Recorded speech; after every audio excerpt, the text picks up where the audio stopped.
Nah, inilah presiden pikun. Nah, kalau sudah pikun dan pembohong, mestinya presiden di-impeachment oleh DPR.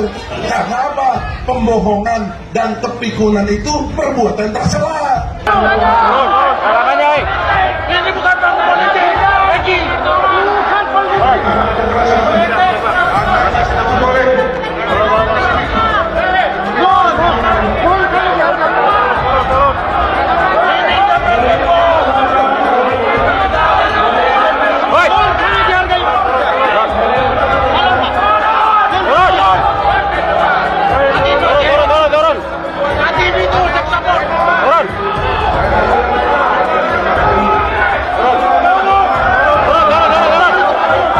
Egy Sujana ternyata pernah diusir saat menyerukan ganti presiden. Hal ini disebabkan karena Egy menyebut Jokowi tidak bisa bekerja dan tidak bisa memerintah Indonesia dengan baik. Maka sebaiknya presiden Indonesia diganti, sebut Egy Sujana. Egy Sujana pun lantas langsung diteriaki pengacau berkali-kali oleh para peserta yang sudah geram dengan kelakuan Egy. Suasana pun menjadi gaduh dan tidak terkendali karena para peserta meminta Egy Sujana untuk berhenti berorasi dan turun dari panggung. Namun Egy Sujana malah ngeles. Dia mengaku menghentikan ceramahnya dan meninggalkan tempat tersebut karena kemauannya sendiri.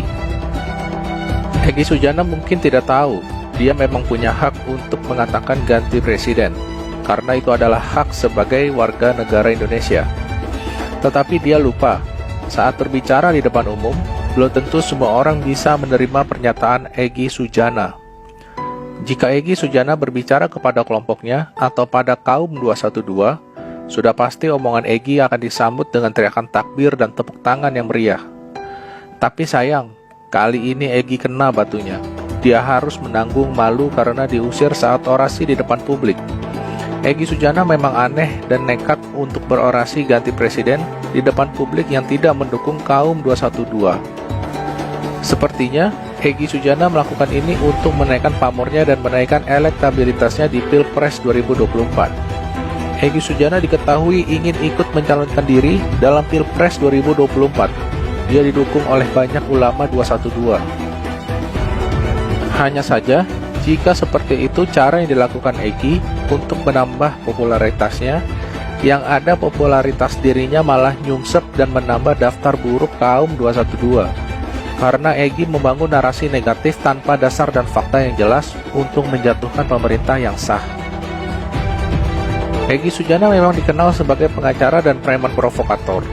Dia juga dikenal sebagai koordinator lapangan untuk mengumpulkan massa besar dalam berbagai demo yang sering terjadi di Jakarta.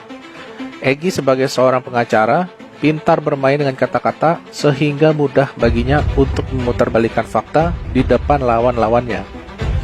Egy Sujana juga sering muncul sebagai narasumber saat diundang di acara TV politik. Sebut saja TV One salah satunya. Egy seringkali terlibat perdebatan dan cekcok dengan lawan politiknya. Salah satunya adalah Habib Ribo, di mana Egy Sujana mati-matian melawan kebijakan pemerintah saat ini. Egy Sujana selalu menggaungkan narasi-narasi kezoliman yang dilakukan pemerintah kepada kelompoknya, sehingga kelompoknya dengan mudah ikut terhasut dan dicuci otaknya, bahwa pemerintah Jokowi adalah rezim zolim yang tidak berpihak kepada rakyat, tetapi berpihak kepada asing dan aseng. Egy Sujana juga pernah dijadikan tersangka karena dugaan makar. Egy terang-terangan ingin menggulingkan Jokowi, sehingga polisi segera meringkus Egy Sujana. Namun hal tersebut tidak membuatnya kapok hingga hari ini, malah semakin liar dan beringas untuk menjatuhkan Jokowi. Tapi kali ini dia kena batunya, dia diturunkan saat berorasi politik. Rakyat sudah pintar, tidak ingin mendengarkan kebohongan-kebohongan yang dilancarkan oleh kelompok 212 karena semua hanyalah fitnah kepada pemerintah.